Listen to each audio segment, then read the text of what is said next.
Hello बच्चों, कक्षा 9 की विज्ञान की ऑनलाइन क्लास में आप सभी का हम स्वागत करते हैं। हम तीसरा अध्याय पढ़ रहे हैं अपने पाठ्यक्रम में, परमाणु एवं अणु।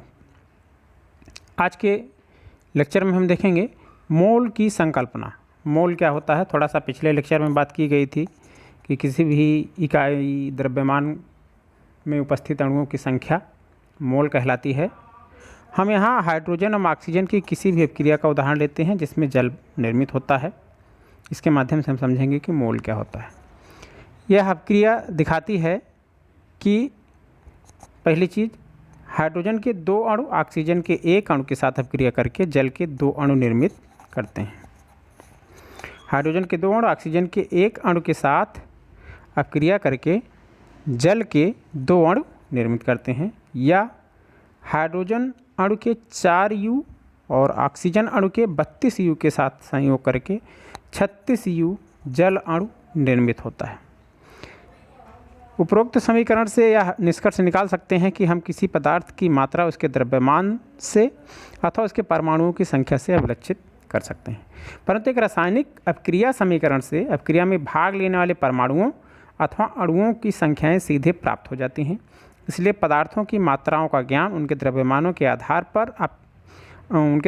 के आधार की अपेक्षा उनके अणुओं अथवा परमाणुओं की संख्या के आधार पर प्राप्त करना अधिक सुविधाजनक होता है। तो एक नई इकाई मोल बनाई गई। यह बताती है कि परमाणुओं की संख्या किसी निश्चित द्रव्यमान में परमाणुओं की संख्या कितनी होती है। मोल का प्रतीक MOL लिखा जाता है और पदार्थ की मात्रा का SI मात्रक होता है। 1 मोल में कुल 6.0221407 गुणे 10⁻23 तात्विक कण उपस्थित होते हैं किसी भी पदार्थ का अगर 1 मोल हम लेते हैं।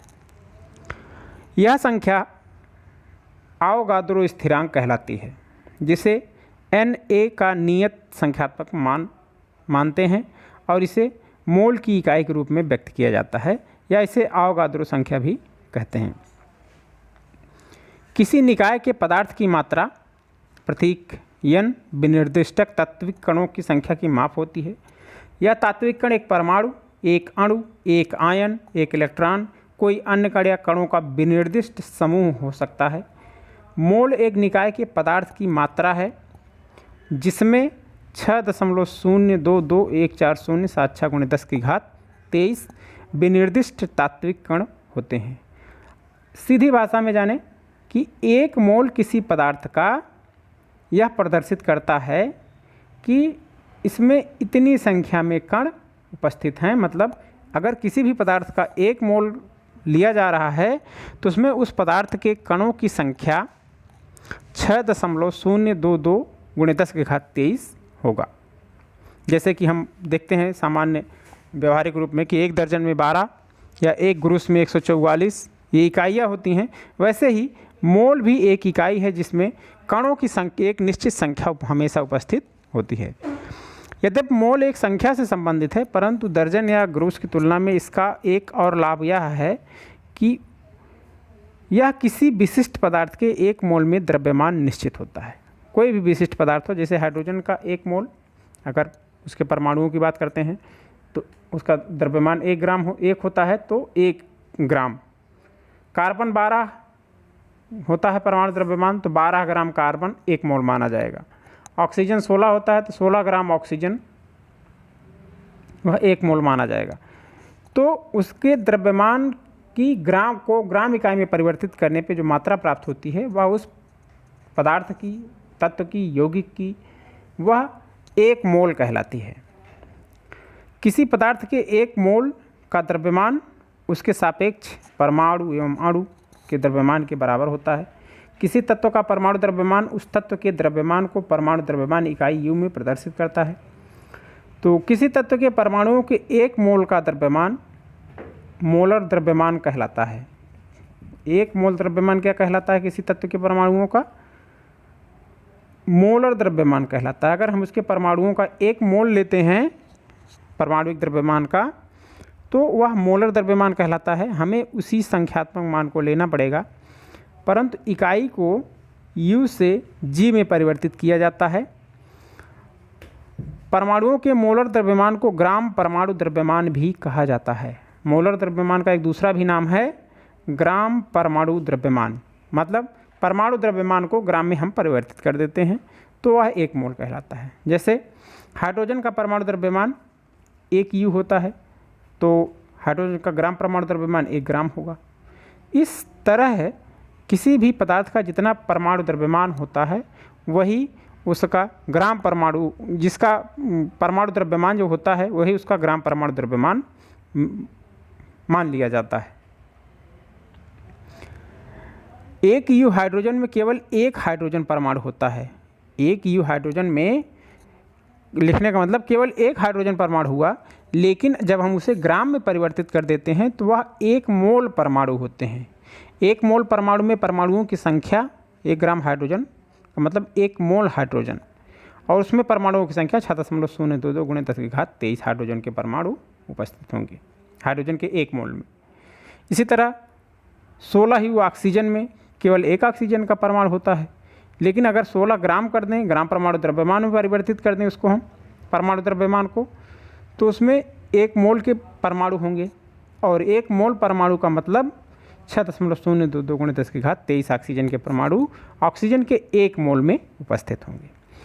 किसी अणु के ग्राम अणुद्रव्यमान अथवा मोलर द्रव्यमान को प्राप्त करने के लिए हम उसके संख्यात्मक मान, जो कि उसके अणुद्रव्यमान के रूप में बराबर होता है, को इस तरह रखते हैं, लेकिन हमें इकाई को U से G में परिवर्तित करना पड़ता है अगर हम उसका अणुद्रव्यमान हम ज्ञात करते हैं। तो उदाहरण के लिए जैसे जल का अणु लेते हैं H2O, इसका पहले आणविक द्रव्यमान कैसे परिकलन किया जाता है उस हिसाब से इसका हम आणविक द्रव्यमान निकाल लेते हैं, और आणविक द्रव्यमान निकालने पर हमें 18 U प्राप्त होता है कि इसका आणविक द्रव्यमान 18 U होता है।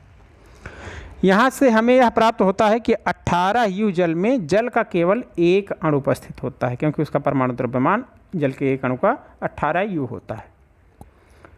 अब अगर हम 18 ग्राम जल के इसलिए 18 ग्राम जल में जल के 1 मोल अणु होते हैं, क्योंकि आणविक द्रव्यमान 18 है, U को G में हम परिवर्तित कर देते हैं, तो 18 ग्राम जल में जल के 1 मोल अणु होते हैं। अर्थात कितने अणु हो गए 1 मोल अणु होने का मतलब, कहीं भी जब 1 मोल अणु हो जाता है तो वहाँ पे अणुओं की संख्या कितनी हो जाती है 6.022 × 10⁻23 जल के अणु इस 1 मोल जल में उपस्थित हैं। रसायनज्ञों को अभिक्रियाओं को संपन्न कराने क्यों 1 मोल इकाई का निर्माण क्यों किया गया? रसायनज्ञ जो होते हैं, जब रासायनिक अभिक्रियाएँ होती हैं उनके लिए परमाणुओं या अणुओं की संख्या की आवश्यकता होती है। इसी आधार पर यौगिकों का निर्माण होता है।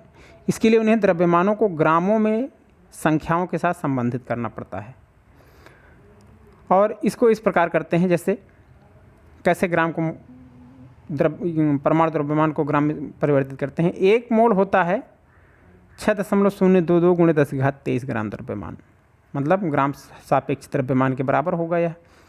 तो इसलिए रसायनज्ञों के परिकलन की जो इकाई बनी वह मोल बनाई गई, जिससे वह रासायनिक अभिक्रियाओं में अगर मोल के हिसाब से यह आकलन कर सकें कि उस रासायनिक अभिक्रिया में कितने परमाणु या अणु उपस्थित हैं। सन 1886 में विल्हेम ओस्टवाल्ड ने मोल शब्द प्रस्तावित किया था। याद रखेंगे, विल्हेम ओस्टवाल्ड ने ही मोल शब्द प्रस्तावित किया था, जो कि एक लैटिन शब्द मोल्स से व्युत्पन्न होता है, जिसका अर्थ होता है ढेर। मोल्स का अर्थ क्या होता है? ढेर, हीप या पाइल। किसी पदार्थ को परमाणुओं अथवा अणुओं के ढेर के रूप में विचार किया जा सकता है। सन 1967 में मोल इकाई स्वीकार कर ली गई, जो परमाणुओं एवं अणुओं की बृहद संख्या को निरूपित करने का सबसे सरलतम उपाय था। उदाहरण दिए गए हैं आपकी पाठ्यपुस्तक में, उदाहरण देखें। पहले कैसे हल करेंगे हम, मोल का क्या उपयोग करेंगे, कैसे रासायनिक अभिक्रियाएँ होती हैं, क्या उपयोगिता है, यह उदाहरण के माध्यम से समझें। पहली चीज़ है 52 ग्राम हीलियम द्रव्यमान से मोल प्राप्त कीजिए। अब हम हीलियम का 1 मोल कितना ग्राम बनता है यह ज्ञात कर लेंगे, और उसके बाद 52 ग्राम में कितने मोल बनेगा वह हम आसानी से ज्ञात कर सकते हैं। ऐसे ही इतने ग्राम, इतने हीलियम परमाणुओं की संख्या से मोल प्राप्त कीजिए कि यह संख्या जो है वह कितने मोल बनेगी। अगर इतने कण हैं हीलियम परमाणुओं के तब कितने मोल बनेंगे, और इतने ग्राम अगर हीलियम है तब कितनी मोल बनेगी। ग्राम को हम मोल में परिवर्तित कर रहे हैं और कणों की संख्या दी गई है और उसको हमें मोल में परिवर्तित करना है। तो दोनों तरीके जो है देख लेते हैं। पहली चीज़, मोल की संख्या बराबर n होती है और दिया गया द्रव्यमान मान लेते हैं m है, तो मोलर द्रव्यमान होगा m। दिए गए कणों की संख्या अगर n है तो कणों की अवोगाद्रो संख्या n होगी। तो पहला जो उदाहरण दिया गया है हीलियम का परमाणु, उसका द्रव्यमान 4U होता है, अर्थात हीलियम का जो द्रव्यमान होगा, मोलर द्रव्यमान, वह 4 ग्राम होगा और परमाणु द्रव्यमान 4U होगा। तो मोलों की संख्या कितनी हो जाएगी, अगर उसका मोलर द्रव्यमान 4 ग्राम है तो दिया गया द्रव्यमान, जो द्रव्यमान दिया गया है 52 ग्राम, और उसमें हम मोलर द्रव्यमान से जब भाग दे देते हैं तो हमें यह प्राप्त हो जाते हैं कि कितने मोल कुल होंगे, कितने मोल हीलियम होगा। तो दिया गया द्रव्यमान 52 है और मोलर द्रव्यमान 4 है, तो 13 मोल, मतलब 52 ग्राम हीलियम में 13 मोल हीलियम प्राप्त होंगे। दूसरी चीज़, जो दूसरा उदाहरण दिया गया है कि 1 मोल में होते हैं इतने कण, 6.022 × 10⁻23 कण, या मोल की संख्या है। तो दिए गए कणों की संख्या उसमें भाग देंगे अवोगाद्रो संख्या से। तो दिए गए कणों की संख्या 12.044 × 10⁻23 है और एक मोल में कणों की संख्या इतनी होती है। जब भाग देते हैं तो हमें जो आंसर आता है वो यह होता है कि 2 मोल बनेंगे 12.044 × 10⁻23 कणों में हीलियम के। दूसरा उदाहरण दिया है कि निम्नलिखित द्रव्यमानों का परिकलन कीजिए। ऐसे ही आपके एग्जाम में भी क्वेश्चंस आते हैं, तो कैसे उनको हल करेंगे या सीख लीजिए।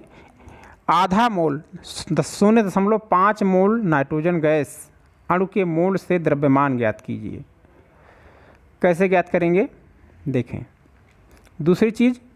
दूसरा उदाहरण है 0.5 मोल n परमाणु के मोल से द्रव्यमान।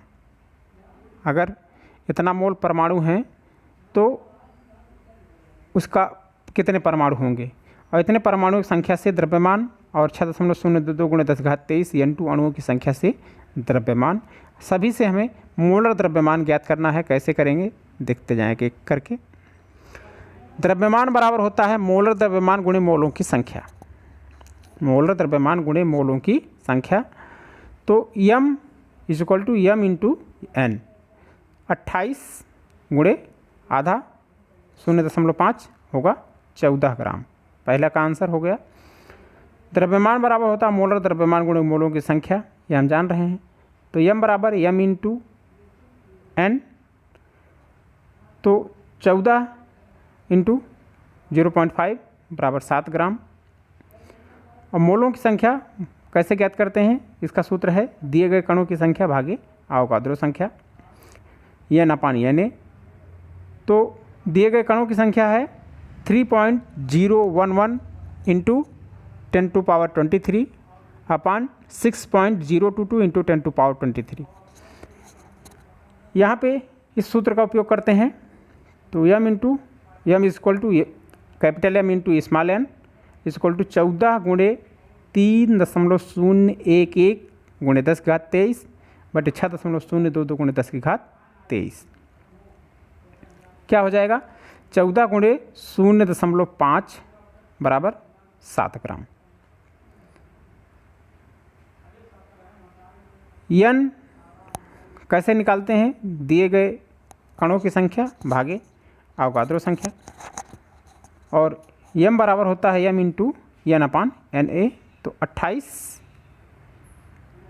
× 6.22 × 10⁻23 अपान 6.22 × 10⁻23।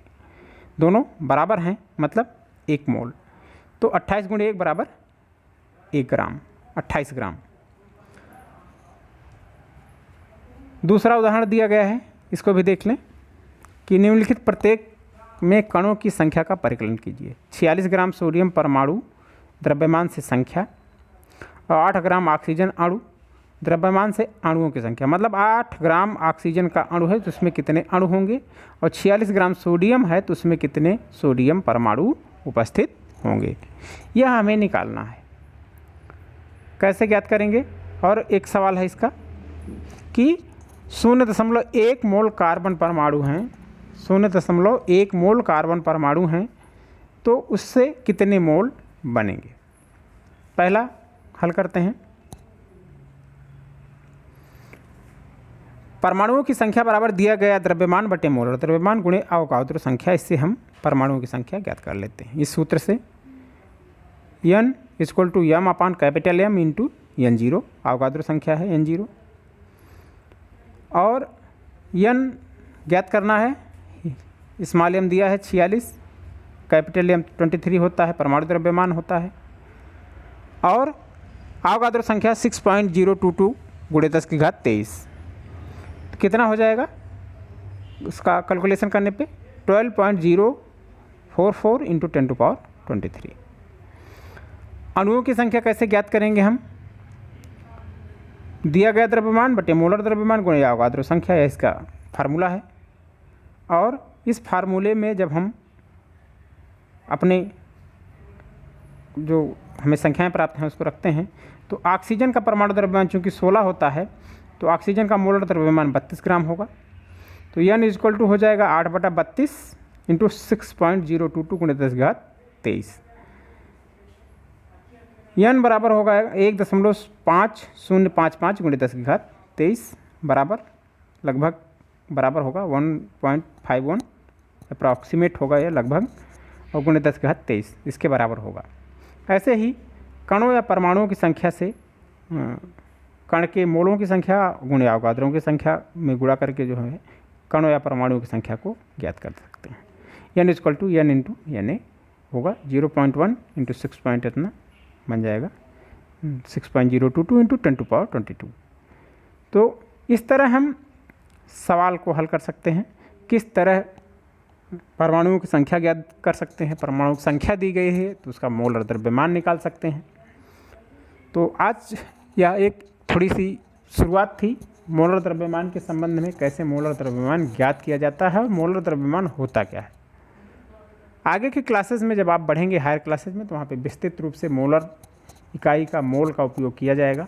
यहाँ पे आप यह सीख लीजिए कि मोल क्या होता है, एक मोल में परमाणुओं की संख्या कितनी होती है, और कैसे हम परमाणुओं की संख्या, अगर मोल दिया गया है तो कैसे परमाणुओं की संख्या निकाल सकते हैं, और अगर परमाणुओं की संख्या दी गई है तो उसका मोलर द्रव्यमान कैसे ज्ञात कर सकते हैं। बस हमें यहाँ इतना ही सीखना है। तो आशा करता हूँ कि आप समझ गए होंगे, लेकिन अगर कोई भी डाउट है तो आप फ़ोन करके कमेंट करके क्लियर कर लें। बाकी मिलेंगे अगली क्लास के साथ। हमारी बहुत बहुत शुभकामनाएं।